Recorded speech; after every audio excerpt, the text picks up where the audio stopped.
Bienvenue à tous et en particulier aux élèves des classes de 4e du collège Charlotte Delbault de Tronget et bienvenue pour cette nouvelle séance, la 4e de la séquence consacrée à notre séquence 2 de EMC, enseignement moral et civique, je le rappelle à tous, intitulée La liberté, les droits et l'élaboration de la loi en France. Au cours de la séance précédente, nous avons étudié de manière assez fine le texte de la Déclaration des droits de l'homme et du citoyen, la DDHC du 26 août 1789, afin de déterminer ce qu'est la liberté, ce qu'est la loi et quel peut bien être le rapport entre les deux, particulièrement dès lors qu'il s'agit d'arbitrer un conflit de liberté. Si vous n'avez pas encore étudié, visionné, téléchargé cette séance, je vous invite à me mettre en pause et à étudier la séance précédente en détail parce qu'elle est fondamentale pour comprendre la suite et notamment notre travail d'aujourd'hui qui concernera le parcours de la loi dite du mariage pour tous.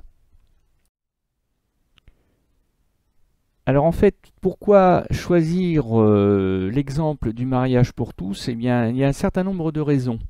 D'abord, c'est une loi qui est très récente. Vous allez voir, elle date du début des années 2010. C'est une loi qui a, comme on dit, défrayé la chronique, c'est-à-dire qu'elle n'a pas laissé l'opinion publique française insensible. Il y a eu des gens qui ont été farouchement pour, d'autres qui ont été farouchement contre. Et on peut dire que la société française s'est coupée en deux, s'est divisée, fâchée l'une avec l'autre en cette circonstance. Et puis, c'est un bon exemple, je dirais même un cas d'école de fabrication, d'études de fabrication du début jusqu'à la fin du processus, du process, comme on dirait dans l'industrie, l'élaboration d'une loi. On va voir comment se construit une loi de A jusqu'à Z à travers cet exemple de la loi dite du mariage pour tous. Donc la problématique est la suivante. En prenant exemple sur celle du mariage pour tous, comment et par qui la loi est-elle élaborée, c'est-à-dire fabriquée si vous préférez, aujourd'hui en France? Alors, je vais commencer par vous lire un premier document qui consiste un peu en une genèse de la loi. Une genèse, c'est-à-dire un précédent. Quelque chose, une tentative qui n'est pas encore la loi, mais qui a pour but de conduire à la loi autorisant le mariage homosexuel en France. Je vous lis le texte qui commence ainsi. En ce début d'année 2004, Noël Mamère, le maire de Bègles, qui est au centre de la photo à droite de votre image, de votre diapo, annonce la célébration du premier mariage homosexuel français prévu le 5 juin 2004. La déclaration fait l'effet d'une bombe, mais la détermination et la nature frondeuse de l'élu lui font garder le cap. Nature frondeuse, c'est-à-dire que Noël Mamère, il n'a pas peur de fâcher les gens, il n'a pas peur d'aller au conflit. Il est le premier à oser. Dans Sud-Ouest du 29 avril, c'est le grand quotidien du quart sud-ouest de la France, il répond à Dominique Maninck qui relaie les arguments de certains Béglais évoquant un comportement contraire à la nature. C'est-à-dire que pour un certain nombre de gens, les mariages homosexuels, c'est pas normal. Dès juillet 2002, Noël Mamère avait déposé une proposition de loi, il était à l'époque député, pour que des parents homosexuels aient la possibilité d'adopter. Le 25 mai 2004, il déclare dans Sud-Ouest « Le rôle d'un politique n'est pas de se taire pour ne pas gêner, il faut créer le débat. J'en prends le risque et j'accepte le terme de provocateur. » Un parcours semé d'embûches. Fin mai, à la demande du procureur de la République, le parquet de Bordeaux s'oppose à cette union et l'interdit, début juin, à quelques jours du mariage. Noël Mamère ne cède pas, malgré 4000 lettres de menaces ou d'injures de la part évidemment des gens à qui l'idée de célébrer un mariage homosexuel ne plaisait évidemment pas. La suite du texte et la suite de l'événement. Le samedi 5 juin 2004, comme prévu, il célèbre, très ému, le premier mariage homosexuel en France devant une nuée de photographes, de journalistes, au milieu des manifestants anti-mariage gay et des cordons de CRS déployés pour contenir d'éventuels débordements. Vous avez une image en haut à droite qui évoque l'ambiance, on va dire, un peu tendue autour de ce qui, au départ, devait être un événement privé, un mariage, même si vous faites venir la famille, les amis, même si c'est une cérémonie publique, malgré tout, c'est un événement privé qui ne devrait pas faire la une des journaux, et encore moins des journaux nationaux, sauf si vous êtes le prince Harry ou la princesse Meghan.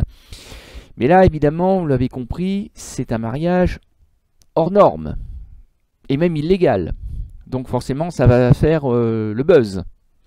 La joie sera de courte durée. Quelques heures seulement après la cérémonie, le gouvernement enclenche une procédure de sanction contre le premier magistrat, autrement dit le maire, autrement dit Noël Mamère, et le suspend de ses fonctions pour 1 mois. Après plusieurs procédures et recours juridiques, le mariage est finalement annulé, et les 2 époux que vous voyez sur la photo en bas à gauche, aux yeux de la loi, ne sont toujours pas considérés comme des époux. Alors, ce qu'il faut retenir, c'est que Noël Mamère, il a mis un grand coup de pied dans la fourmilière, comme on dit. Il a voulu brusquer les choses, il a voulu provoquer le débat dans l'opinion publique. Alors, sur ce plan-là, il n'a pas été déçu. Il a plutôt réussi son coup.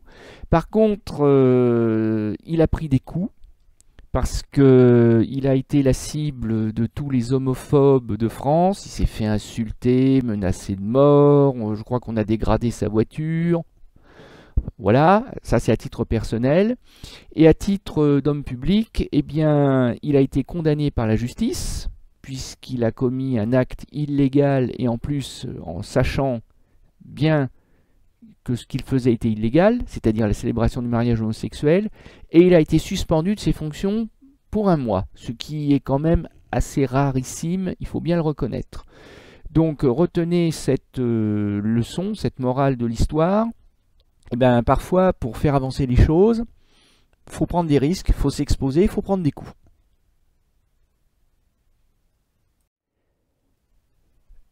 Un peu moins d'une dizaine d'années plus tard, le projet de mariage pour tous revient comme un boomerang dans le débat présidentiel de 2012, puisqu'en mai 2012, le grand temps fort de la démocratie française doit arriver, c'est-à-dire élire le président de la République pour 5 ans. Et là, vous avez un des candidats, le candidat de la gauche socialiste, il s'appelle François Hollande. Le fait est que c'est lui qui gagnera d'ailleurs quelques mois plus tard l'élection. Eh bien, il va proposer une 60aine d'engagements pour la France, donc autrement dit un programme en 60 points. Et en plein milieu de son programme, donc ça veut bien dire que ce n'est pas la priorité des priorités, mais ça veut dire aussi que ce n'est pas quelque chose de secondaire à ses yeux. Le 31e article de son programme prévoit le droit au mariage et à l'adoption aux couples homosexuels, et il fait savoir que s'il est élu, eh bien, la loi doit être votée au plus tard dans les quelques mois qui suivront son élection, c'est-à-dire au plus tard au printemps 2013. Et du coup, quand il est élu, en mai 2012, il tient parole. On reproche parfois aux politiques de ne pas tenir parole, souvent même de ne pas tenir parole. Bon, là, François Hollande va tenir parole, au moins pour ce qui est du droit au mariage, parce que pour l'adoption au couple homosexuel, ça, il va le laisser par contre de côté. Et il va confier à son Premier ministre de l'époque, Jean-Marc Ayrault, le soin de transformer ce qui n'était qu'une promesse électorale, finalement, en projet de loi. Et ça, c'est le 3 juillet. Et alors, évidemment, lui aussi, François Hollande, donne un grand coup de pied dans la fourmilière, ou alors si vous préférez, saute à pieds joints dans la flaque d'eau. Et bien entendu, ça va faire réagir aussi bien les partisans du projet de loi que les opposants. Et ça va même particulièrement agiter les opposants qui vont descendre dans la rue. Après tout, ils en ont le droit. La liberté d'expression est garantie par la République. Le droit de ne pas être d'accord avec un projet de loi aussi. Et donc on va voir en particulier l'Église catholique de France, mais pas seulement elle d'ailleurs, à peu près toutes les églises vont se mobiliser. Et vous avez en photographie en dessous, là en bas à droite, la photographie du cardinal, du cardinal français et archevêque de Lyon Barbarin, qui pour la petite histoire quelques années auparavant était d'ailleurs l'évêque de Moulins, dans l'Allier donc. Et très clairement, l'Église s'oppose au projet de loi du gouvernement Ayrault, dirigé par le président de la République François Hollande. On voit aussi des maires annoncer qu'ils refuseront, au cas où la loi serait votée, ils refuseront de célébrer les mariages homosexuels. Alors ça, c'est plus embêtant pour le gouvernement, parce que les gens soient contre la loi, bon, après tout, c'est leur droit, qu'ils manifestent plus ou moins bruyamment, ok, mais, comment dirais-je, ils n'ont pas de pouvoir véritablement décisionnaire. Alors que des maires, ce sont quand même eux qui ont le pouvoir, qui ont le devoir aussi d'ailleurs, accessoirement, de célébrer les mariages. Parce que, je vous le rappelle, si vous ne le savez pas déjà, il existe deux types de mariage en France. Le mariage religieux, qui est optionnel et qui n'est pas reconnu par la loi. Seul le mariage en mairie, mariage civil comme on l'appelle aussi parfois, est reconnu par la loi à valeur de loi. Donc si les maires ne jouent pas le jeu, le risque de ne pas faire appliquer la loi est grand.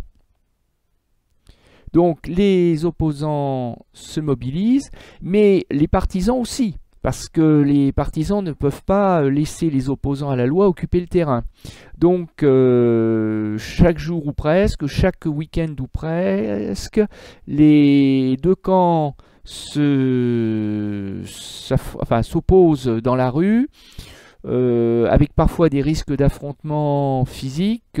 Ça a mis une certaine mauvaise ambiance, il faut bien le reconnaître, dans les rues de France, quelques années avant les Gilets jaunes. Et sur les deux photographies que j'ai mises sur la diapo, vous voyez bien que c'est argument contre argument.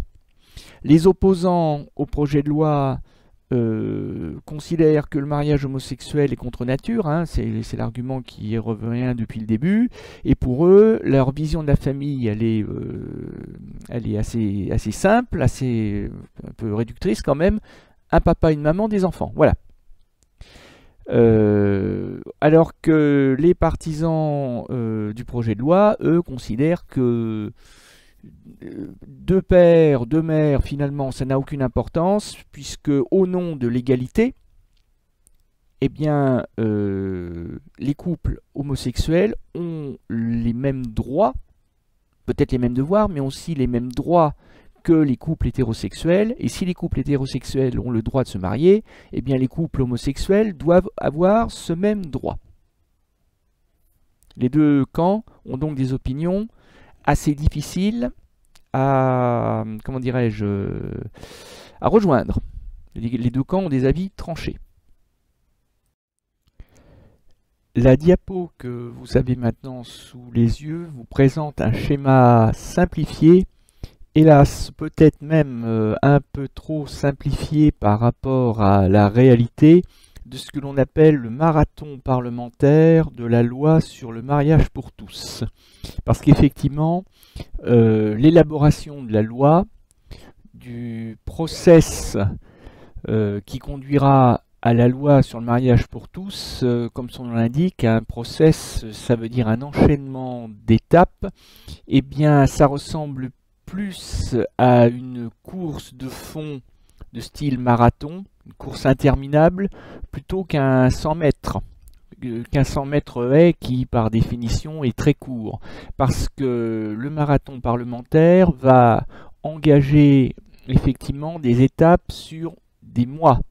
Ainsi, entre la promesse du candidat François Hollande à la présidentielle du 26 janvier 2012 et au premier mariage homosexuel célébré en France le 1er juin 2013, eh bien vous voyez que ça fait presque 1 an et demi qui se sont écoulés.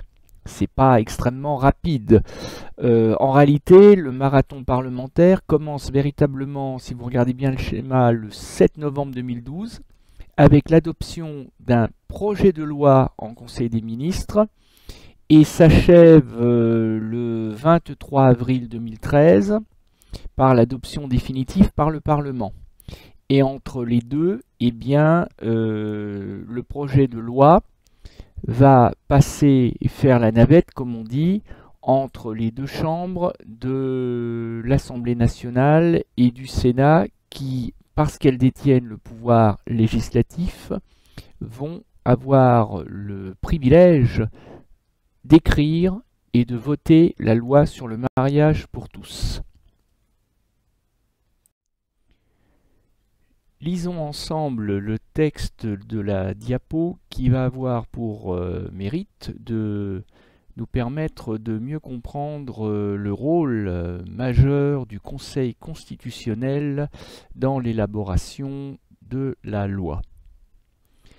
À peine voté en seconde lecture par les députés de l'Assemblée nationale, par 331 votes pour et 225 votes contre, sur un total de 566 suffrages exprimés, la loi est déjà contestée.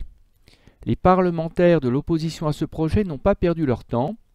Hier, en fin de journée, des députés et sénateurs UMP et UDI, UC, bon, c'est les noms des partis de droite de l'époque, ont déposé chacun un recours contre le texte législatif dit du mariage pour tous devant le gardien de la loi, le Conseil constitutionnel.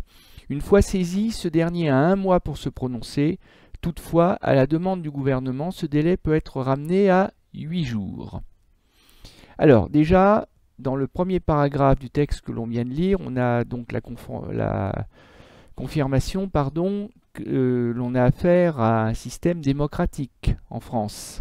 L'élaboration de la loi est démocratique puisque la loi est votée par la majorité.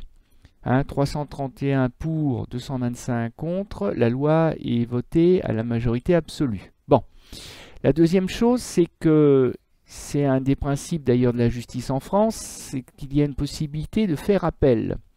Et devant une sorte de tribunal, au fond, puisqu'on a affaire à un pouvoir judiciaire, c'est le fameux Conseil constitutionnel dont les sages sont représentés. J'ai actualisé la photo, ce sont les sages actuels. Je reconnais parmi eux 2 anciens premiers ministres français d'ailleurs. Et au-dessus, l'ancien logo du Conseil constitutionnel. J'ai dit l'ancien parce que l'actuel ne présente strictement aucun intérêt. C'est une sorte de grosse cocarde tricolore bien moche. Alors que là, on reconnaît, si vous êtes observateur, en haut à droite de la diapo, alors c'est très stylisé, c'est peut-être ce qui n'a pas plu à tout le monde d'ailleurs, on reconnaît le visage très stylisé de Marianne, aussi de cette liberté guidant le peuple d'Eugène Delacroix.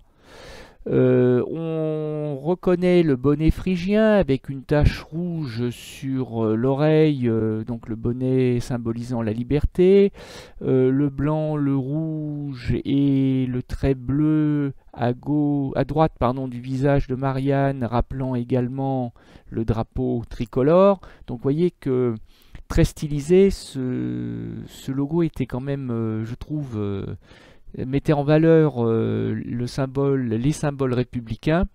Et donc, c'est le Conseil constitutionnel qui va arbitrer une dernière fois, avant validation définitive, le projet de loi devenu loi sur le mariage pour tous. Il va se prononcer sur la compatibilité entre le texte voté et la Constitution.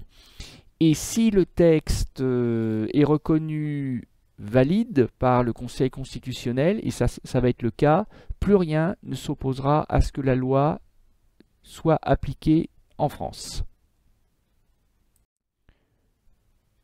Le Conseil constitutionnel a validé la loi, n'a pas trouvé qu'elle était incompatible avec la Constitution, avec les libertés et les droits de l'homme, et on se demande d'ailleurs comment il aurait pu en être autrement, puisque c'est au nom de la liberté mais aussi de l'égalité que la loi sur le mariage pour tous a été votée. Donc elle pouvait difficilement être incompatible avec la République. Donc du coup la loi a été validée. Le président de la République a désormais 10 jours en comptant les week-ends, ça fait 15 jours, pour promulguer la loi après la validation des sages. Bon, et donc la loi va désormais s'appliquer. Je vous ai mis en haut à droite la photographie de la ministre de la Justice, garde des Sceaux, Christiane Taubira, qui est celle qui a défendu le projet de loi bec et ongle jusqu'à son vote final.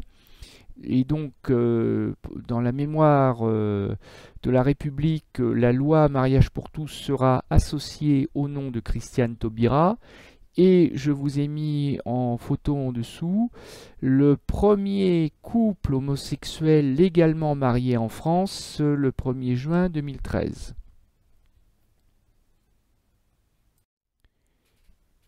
Il est temps de passer à notre exercice du jour, que vous trouverez sur la planche correspondant à notre séance du jour. Au pire, si vous l'avez égarée ou si vous ne l'avez pas, vous la trouverez en pièce jointe sur le NT, c'est prévu. Alors, c'est vrai que de prime abord, le schéma du parcours de la loi, de l'élaboration de la loi, il n'est pas extrêmement sympathique.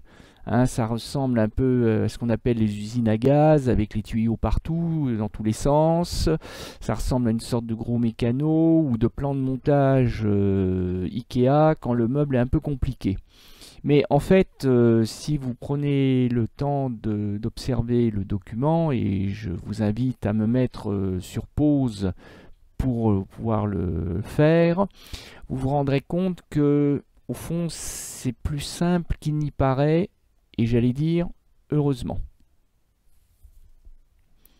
Alors, dans un premier temps, je vais vous inviter à réviser des notions que nous avons déjà croisées, notamment en histoire, dans le programme d'histoire de 4e, quand on a parlé par exemple de la Constitution des États-Unis d'Amérique, Constitution de 1783, ou quand on a parlé aussi de la Constitution de 1791, eh bien, lors de la Révolution française, on a parlé déjà du pouvoir exécutif, du pouvoir législatif, du pouvoir judiciaire.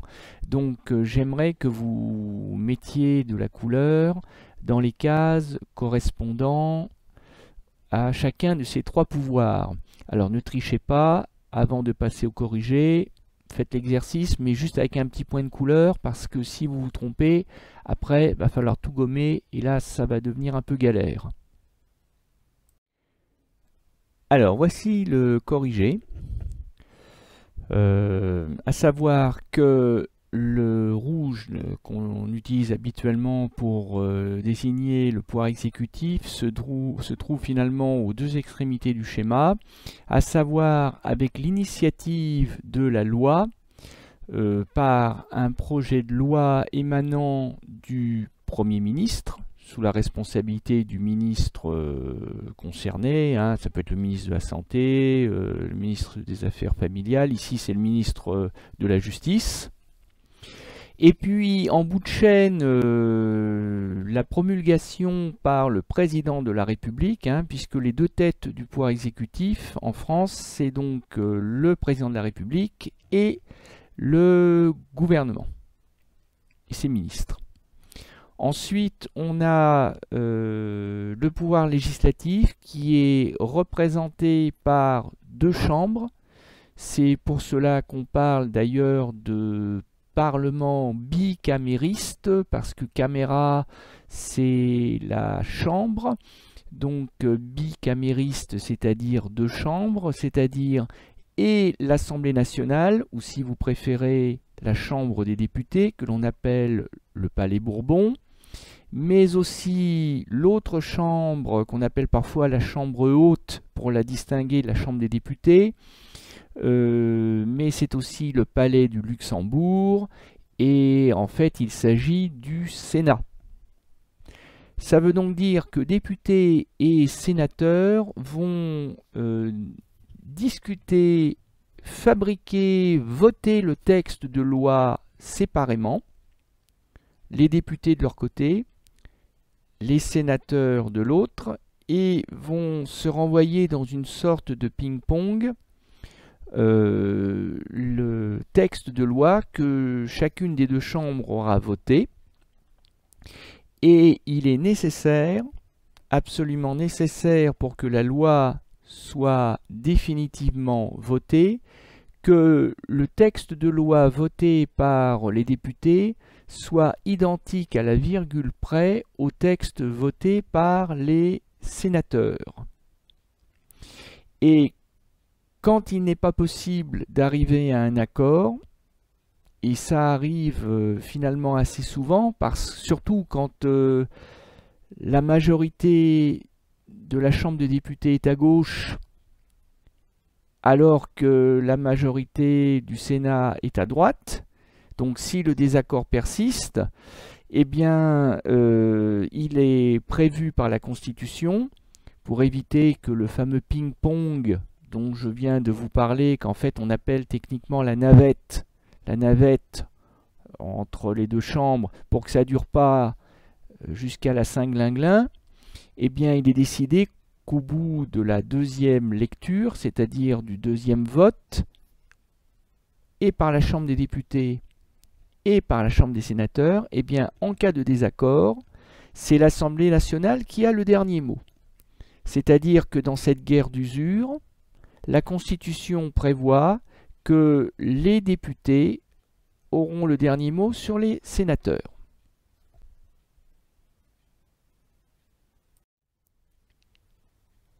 Et le troisième pouvoir, me direz-vous, autrement dit le pouvoir en bleu, le pouvoir judiciaire, eh bien il est représenté ici, le troisième pouvoir, par ce que l'on appelle le Conseil constitutionnel.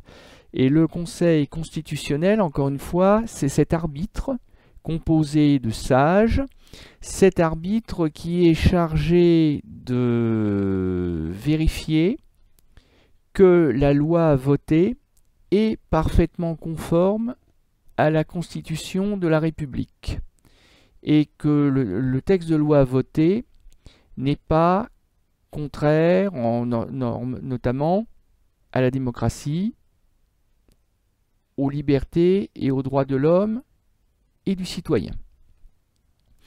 Et donc là, il y a deux options. Soit la loi est incompatible avec la Constitution, et dans ce cas-là, le Conseil constitutionnel va invalider soit une partie de la loi, soit toute la loi, et la loi ne verra jamais le jour.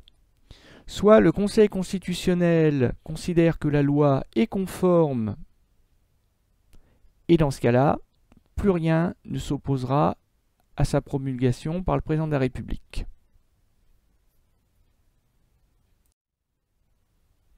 On vient de voir que le parcours de l'élaboration de la loi met en jeu les trois pouvoirs de la Constitution de la Ve République, le pouvoir exécutif, le pouvoir législatif, le pouvoir judiciaire.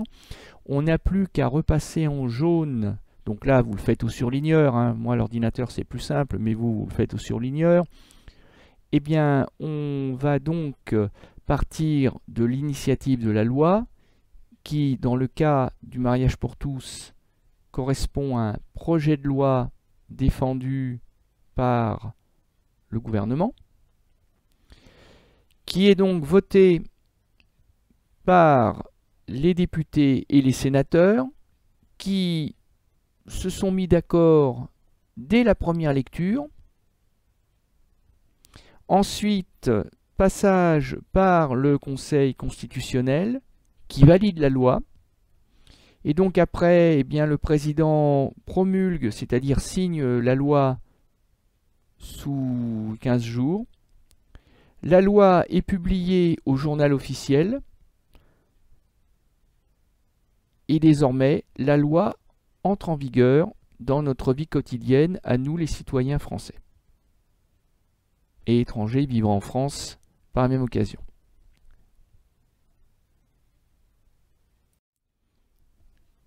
Alors, je viens de dire sur la diapo précédente que désormais, la loi s'applique à tous les citoyens, puisque la loi est la même pour tous, rappelez-vous, hein, qu'elle protège ou qu'elle punisse, c'est pas de moi, c'est une citation, rappelez-vous, de la Déclaration des droits de l'homme et du citoyen, ça va être l'article 6 de la DDHC de 1789. Mais pour autant, vous avez des jusqu'au-boutistes, c'est-à-dire des gens qui considèrent que ben non, la loi, ils ne sont pas d'accord avec, donc ils ne l'appliquent pas. Alors, je vous propose de lire ensemble ce qui, là encore, constitue un cas d'école pour un cours de MC et qui met en lumière une adjointe au maire de Marseille qui refuse d'appliquer la loi. Donc, si vous voulez lire le texte par vous-même, mettez-moi en pause, sinon je vous le lis. Le tribunal correctionnel de Marseille a condamné à 5 mois de prison avec sursis une élue socialiste marseillaise qui, par conviction religieuse, avait refusé de marier un couple de femmes. Le parquet de Marseille, autrement dit le tribunal correctionnel, estime qu'il s'agit de la première affaire de discrimination, alors que 17 500 mariages homosexuels ont été célébrés en France depuis la promulgation de la loi sur le mariage pour tous le 17 mai 2013. Le tribunal, donc les juges, s'est montré plus sévère que le ministère public, autrement dit le procureur de la République, qui avait requis 3 mois de prison avec sursis et 1 500 € d'amende. Il s'en explique. Il, c'est le tribunal. Il est impératif qu'aucun citoyen, quel que soit notamment son âge, son handicap, sa race, ses opinions politiques et naturellement son orientation ou identité sexuelle, ne doute ou n'ait à douter de la neutralité du service public et de la loyauté républicaine des élus et des fonctionnaires. Autrement dit, ce qui est considéré comme une circonstance aggravante dans le cas de cette élue marseillaise, c'est que justement c'est une élue de la République. Autrement dit, quand on est un élu de la République, on n'a pas le droit de s'opposer à une loi républicaine, on n'a pas le droit de saboter une loi républicaine. Qu'elle ait des convictions religieuses, c'est son droit privé. Au pire, si elle refuse d'appliquer la loi, eh bien c'est simple, elle demande à être déchargée du devoir de célébrer le mariage et elle demande à un autre adjoint ou au maire de Marseille de prononcer lui-même le mariage. Mais elle n'a absolument pas le droit de saboter la loi, de s'opposer à la loi. Et donc, c'est pour cela qu'elle a été condamnée assez lourdement, hein, puisque, bon, elle échappe elle échappe à l'amende. Par contre, elle est quand même condamnée à 5 mois de prison, certes avec sursis, mais ça veut dire que si elle est condamnée pour le même motif, elle ira en prison ferme. Ça fait quand même un peu désordre quand on est un élu de la République, il faut le reconnaître. Et puis surtout, c'est ce qui est écrit sous la photographie, eh bien, elle s'est vue retirer sa délégation par le maire de la commune, c'est-à-dire que dorénavant, elle n'a plus le droit de célébrer de mariage hétérosexuel ou pas. Nul n'est au-dessus des lois et surtout pas les élus de la République. Voilà, nous avons presque fini.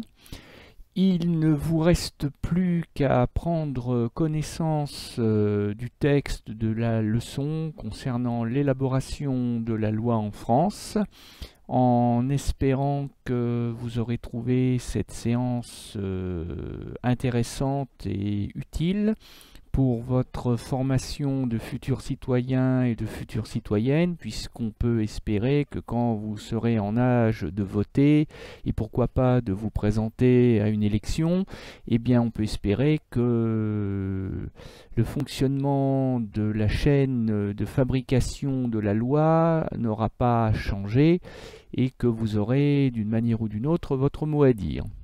Je vous souhaite une bonne journée, je vous dis à bientôt.